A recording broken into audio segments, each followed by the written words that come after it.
Iran যেই uncompromising মুডে আছে, মনে হচ্ছে এই যুদ্ধের রফা দফা আসলে তার হাতে, সে ডিসাইড করবে। ট্রাম্প একটা সম্মানজনক এক্সিট চায়, একটু বের হয়ে আসার পথ খুঁজতেছে। এটা আসলে পারমাণবিক শক্তির প্রশ্ন না, এটা হলো কৌশলগত প্রশ্ন আর কি, যে আপনি আপনার ভূ রাজনীতির যে বেনিফিট আছে সেটাকে আপনি কাজে লাগাতে পারছেন কিনা এবং পুরো জাতিকে একসাথে করে। ইরানিয়ানদের সবচেয়ে বড় বৈশিষ্ট্য হচ্ছে যে প্রচণ্ড জাতীয়তাবাদী মানুষ। তাদের শাসকদের ব্যাপারে ভিন্ন মত আছে, কিন্তু সাম্রাজ্যবাদের প্রশ্নে, দেশের স্বাধীনতা সার্বভৌমত্বের প্রশ্নে তারা সবাই একমত। প্রচণ্ড জাতীয়তাবাদী মানুষ। এবং ইরানি বিপ্লবকে ছোট করা, মোল্লাদের শাসন, এই হুজুররা যেভাবে দেশ শাসন করতেছে, মানবাধিকার লঙ্ঘন করছে, মানুষকে জোর জবস্তি করে ইসলাম মানতে বাধ্য করছে, এগুলো সমালোচনা তো আমরাও এগুলোর সাথে একমত না।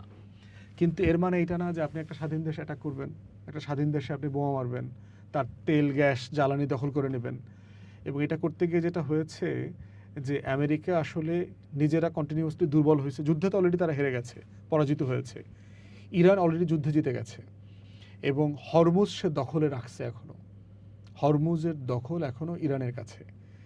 আমেরিকা প্রচুর ফুসফাস করতেছে, কিন্তু সে কিছু করতে পারতেছে না। সে 15,000 সোলজার নাকি নিয়ে গেছে ওখানে, আমেরিকান যুদ্ধ জাহাজ ডিপ্লয় করেছে, ট্যাঙ্কারবাহী তেল গ্যাসবাহী জাহাজগুলোকে সে সিকিউরিটি দেবে। কোথাও সিকিউরিটি দিতে পারছে না তো, বরং যে কটা এখানে পার হওয়ার চেষ্টা করেছে ইরানের অনুমতি ছাড়া, ইরান তো এগুলোকে বোমা মেরে আপনার ধসিয়ে দিয়েছে, পরশুদিনও করেছে।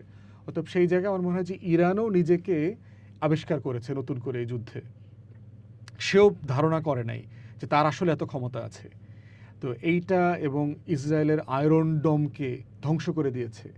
মানে ইসরায়েল যে আয়রন ডোম বানায় আমেরিকা বানায় দিছে, সে ধারণা করছে তাকে কেউ ভেদ করতে পারবে না, সে মানে দুর্ভেদ্য হয়ে গেছিল। তো সেখানে একেবারে ইসরায়েলের ডিফেন্স মিনিস্ট্রি, প্রাইম মিনিস্টারের অফিস মিলায় বিভিন্ন জায়গায় ব্যাপক মাত্রায় ইরান বোম্বিং করেছে। অতএব মধ্যপ্রাচ্যে ক্ষমতার ভারসাম্য সিরিয়াসলি ভেঙে গেছে। আমেরিকার পক্ষে, ইসরায়েলের পক্ষে যে ক্ষমতার দাঁড়িপাল্লাটা ছিল, সেটা ইতিমধ্যে অনেক দূর উল্টা দিকে চলে গেছে ভাটটা। এবং দেখেছেন যে গালফ কান্ট্রির প্রত্যেকটা দেশে ইতিমধ্যে ইরান অ্যাটাক করেছে। তাদের যে তেলের পাম্প স্টেশন, যে রিফাইনারি যেগুলো ছিল, আরব আমিরাতে দেখলাম গত কয়েকদিন আগে তার একটা বড় রিফাইনারি ধ্বংস করে দিয়েছে। এবং এটা ইরান একটা যৌক্তিক কারণ বলছে, কারণ এদের কারণেই তো আমেরিকার বেসগুলো এইসব দেশে আছে। অতএব এই আমেরিকার প্রত্যেকটা বেইস, 13টা না 16টা বেইস ইতিমধ্যে তারা ধ্বংস করে দিয়েছে মধ্যপ্রাচ্যে।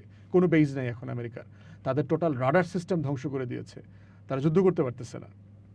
তো সেখানে আমরা আফগানিস্তানেও দেখেছি আমেরিকা কিভাবে খুবই নেকেডলি পরাজিত হয়েছে, রাতের আধারে পালায় চলে যেতে হয়েছে। এখানে যুদ্ধে আমেরিকান এবং ইউরোপিয়ান সকল অবজারভার বলছে যে তারা ইতিমধ্যে যুদ্ধে হেরে গেছে। এখন শুধুমাত্র ট্রাম্প একটা সম্মানজনক এক্সিট চায়, একটু বের হয়ে আসার পথ খুঁজতেছে। তো এইটা এখন সময়ের ব্যাপার মাত্র। এবং ইরান যেই আনকম্প্রোমাইজিং মুডে আছে, মনে হচ্ছে এই যুদ্ধের রফা দফা আসলে তার হাতে, সে ডিসাইড করবে কখন চুক্তি হবে, কখন যুদ্ধবিরতিতে হবে এবং সেটা কোন শর্তে হবে। এবং সেটা কোনো চাপিয়ে দেওয়া শর্তে যে হবে না, সেটা ইতিমধ্যে তেহরান পরিষ্কার করে দিয়েছে।